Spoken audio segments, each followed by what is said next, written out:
2026 শুধু বিএনপির জন্য একটা দুঃস্বপ্নের বছর হবে। 2026 ফ্যাসি বিরোধী সবার জন্য দুঃস্বপ্নের বছর হইতে পারে।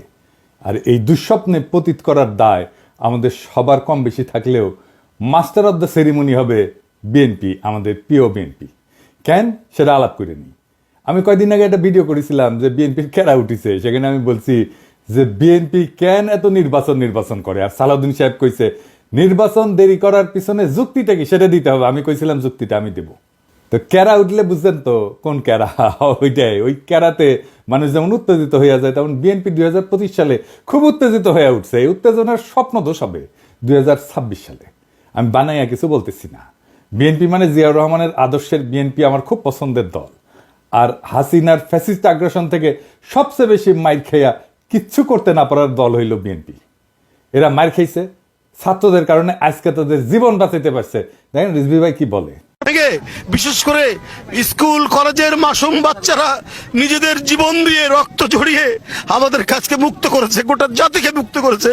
আমি আজকে সেই সমস্ত মাসুম বাচ্চা, স্কুল কলেজের সে সমস্ত ছাত্র ছাত্রীদের যাদের শহীদি আত্মত্যাগের মধ্যে দিয়ে আজকে গোটা জাতি মুক্তি লাভ করেছে এক ভয়ঙ্কর ফ্যাসিবাদ থেকে, সেই সব শহীদদের প্রতি আমার গভীর শ্রদ্ধা জানাচ্ছি।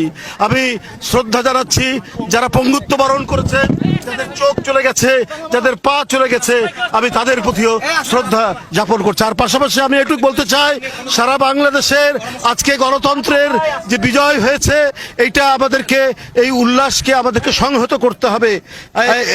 আর যখন হাসিনা ছাত্রদের হাতে জয় বাংলা হইল, তখন বাইর হইয়া বাঘের মতো গর্জন করা এই দলের নাম হইতেছে বিএনপি।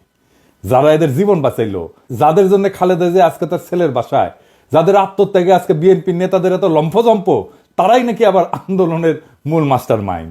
বাংলাদেশের মানুষকে 16 বছর ফ্যাসিবাদের থেকে বাঁচানোর কি করছে বিএনপি? বাঁচাইতে পারছে? 1/11 ঘটানো বন্ধ করতে পারছে? তখন তো ক্ষমতায় বিএনপি জামাত পারেনি।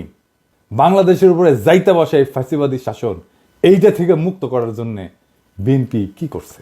তা ওনারা বলেন ওনা মাস্টার মাইন্ড। তা অনেকের মধ্যে একজন না, অন্যতম না, একমাত্র মাস্টার মাইন্ড। শুনেন, 16টি বছর ধরে বিএনপিকে নিশ্চিহ্ন করতে চেয়েছে হাসিনা, আর জনাব তারেক রহমান কি বিচক্ষণতার সঙ্গে বিএনপিকে রক্ষা করেছে। শুধু রক্ষা করেছে এটা বললে ভুল হবে।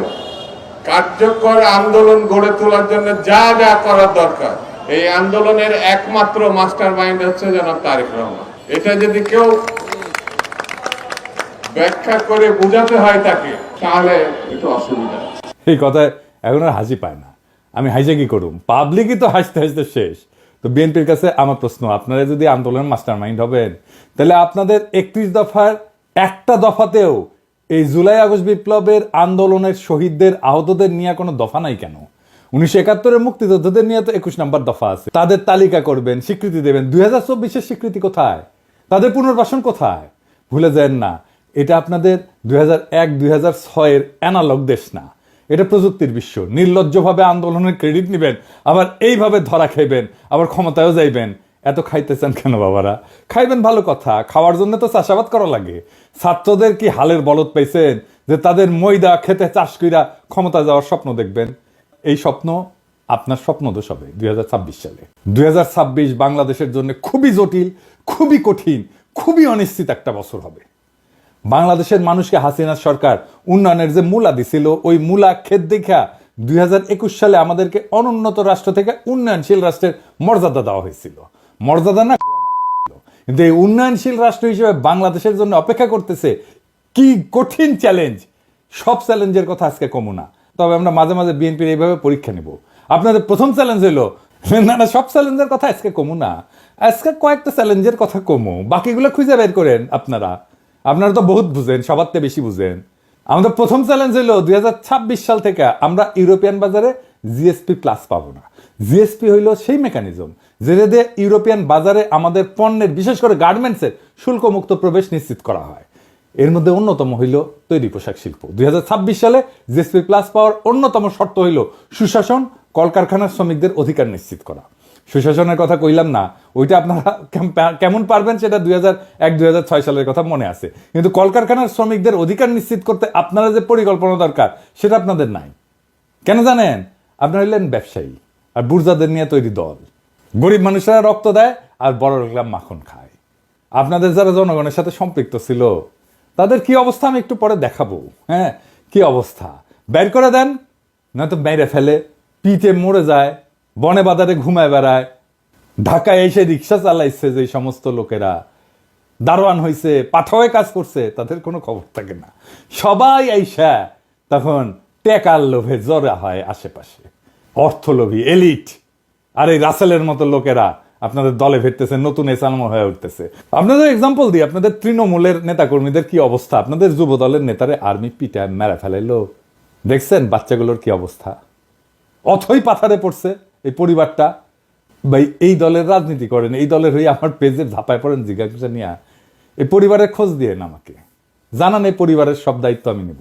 জি না, আমার টাকা নাই, আমি বড় লোক কেউ না, আমার বাপের জমিদারি ছিল না, ভিক্ষা করবো সবার কাছে।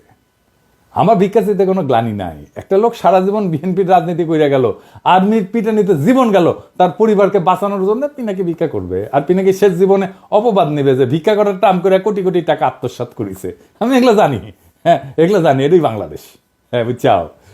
যাই হোক, আমার খোঁজ দিয়েন, এই পরিবারের দেখভাল করার দায়িত্ব যেন আমাকে দেন, খোদাতালা এই তৌফিক যেন দেন, ওনার পরিচয়টা দিয়েন, আমার সাথে যোগাযোগ করাই দিন। এই বিএনপিতে অলিগার ভিড়তেছে না, এদের টাকা কামানোর একমাত্র উপায় হইল শ্রমজীবী মানুষের শোষণ। এরা তো শ্রমিকদের বেতন দিবে না, কলকারখানায় উন্নত কাজের পরিবেশ তৈরি করবে না, কারণ এইগুলা করলে তো টাকা কামাবে কেমনে। তাই আমরা বিএনপির ক্ষমতায় আসলে জিএসপি প্লাস পাবো না, লিখে রাখেন। আর আমরা ইউরোপিয়ান বাজারে আমাদের যে অ্যাডভান্টেজ ছিল, পণ্যের যে অ্যাডভান্টেজ ছিল, আমরা যে দাম দিতে পারতাম সেটা আমরা দিতে পারবো না, সেটা হারাবো, লিখে রাখেন। আর একটা চ্যালেঞ্জ হইল 2026 সাল থেকে আমাদের উপর আন্তর্জাতিক কপিরাইট আইনের প্রয়োগ শুরু হবে। এর মানে কি জানেন? সব কিছুরই কপিরাইট আছে, বুঝছাও, সব কিছুর। ওই কপিরাইটে ফ্রি দিতে হয়। বইয়ের যেমন কপিরাইট থাকে, আমি অবশ্য বইয়ের কপিরাইটের ফি পাই না, আমি কপিরাইট ছেড়ে দিচ্ছি। সেজন্য দেখেছেন না মেলা বই আবার ছাপা হয়ে খালি বিক্রি হয়, কিন্তু এটা পয়সাকালে আমি পাই না। এইরকম কপিরাইট আছে পৃথিবীর সব জিনিসের উপরে, ওষুধের উপরে আছে।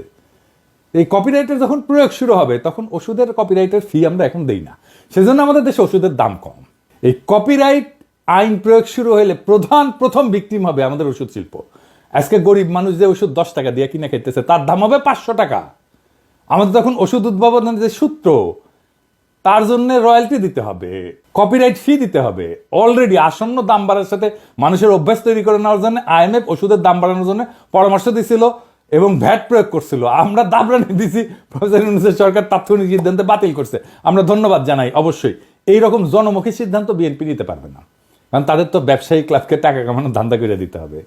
অর্থাৎ বিএনপি ক্ষমতা আসলে 2026 সালে ওষুধ রপ্তানি বাদ দেন, দেশের মানুষকে কম দামে বা এখনকার দামে ওষুধ সরবরাহ করতে পারবেন না আপনারা। দেখেন আব্দুল মুক্তাদির কি বলেন, উনি ইনসেপ্টা কোম্পানির মালিক, আমার কালে বস ছিলেন ক্ষুদ্রকালে। 26-এর পরে আমাদের দেশে আর প্যাটেন্টেড ওষুধ তৈরি করতে পারবো না। সেগুলির জন্য আমাদেরকে রয়্যালটি দিতে হবে এবং অনেক ওষুধের দামই এমন হতে পারে, যেমন একটা এক্সাম্পল দেই আপনাদেরকে। আপনারা যদি হেপাটাইটিস সি এর আমরা যে ওষুধটা বাংলাদেশে তৈরি করি সেটার দাম হলো মাত্র $6, আর সেটা বাইরে বিক্রি হয় $1000 একটি ট্যাবলেট। তাহলে আমরা যেটা $6 বাংলাদেশে দিচ্ছি, ওটা $1000 তো মানুষ খেতে পারবে না, এবং একটা ট্রিটমেন্ট হলো 87টা ট্যাবলেট খেতে হয় একবারে। তো বাংলাদেশের কোন লোক হেপাটাইটিস সি হলে পারে $87,000 দিয়ে এটা খেতে পারবে? দেখেছেন কি ধাইয়া আসতেছে। এরপরের চ্যালেঞ্জ হইল বিদেশিরা আমাদের যে সহজ শর্তে ঋণ দেয় সেটা বন্ধ হয়ে যাবে। আমাদের তখন উন্নয়ন বাজেটের ঘাটতি মোকাবেলা করতে বাণিজ্যিক হারে বৈদেশিক ঋণ নিতে হবে। তাইলে বুঝতে পারতেছেন, সুদ দিয়া ঋণ নিতে হবে। ওই টাকাটা আমরা কেমনে পাবো? ওই টাকাটা উপার্জন করবো কত? উপার্জন করে তো সুদ শোধ দিতে হবে।